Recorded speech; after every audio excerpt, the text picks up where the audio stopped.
Aujourd'hui, un animal mystère nous attend dans notre histoire. Un petit indice. On dit qu'il a peur des souris.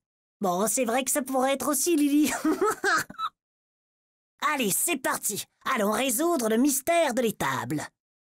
Un voyageur raton-laveur arrive un soir dans un village de singes. La rumeur disait qu'il était arrivé sur le dos d'un grand animal qu'il avait laissé dans l'étable pour la nuit. Deux singes se retrouvent devant l'étable, intrigués par la bestiole mystérieuse cachée à l'intérieur. Soudain, un immense cri résonne. Tiens donc, qu'est-ce que c'est que cet animal qui sonne comme une trompette? Le plus peureux des deux singes tape dans ses mains et dit « Ah! Mais oui, ça doit être une grande trompette vivante !» Il rentre vite chez lui et annonce la nouvelle à tous ses voisins. Mais l'autre singe n'y croit pas trop. Il tend sa main derrière les rideaux de l'étable et tente de toucher l'animal qui se trouve à l'intérieur. Sous ses doigts, le singe sent une peau ridée, comme un tronc d'arbre. Il retire sa main et s'exclame « Ah! Mais oui, c'est un arbre qui bouge !»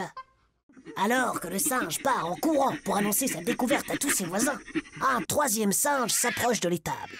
Il essaye à son tour. Il sent alors une peau toute douce avec des petits plis. « Mais non, je sais, c'est un ver de terre géant !» déclare-t-il. Une trompette, un arbre ou un ver de terre? Ou bien un ver de terre qui joue à la trompette et grimpe dans un arbre? Non, non, non, non, non, non, non, non, non. Trop bizarre ça comme idée. Un quatrième singe s'approche de l'étable. Il décide de regarder à l'intérieur pour résoudre l'énigme. Avant qu'il ait le temps de contempler quoi que ce soit,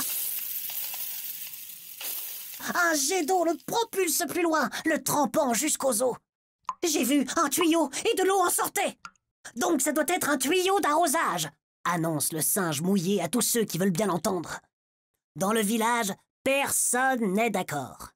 Les différents camps s'accusent de mentir et refusent de remettre en cause leur version.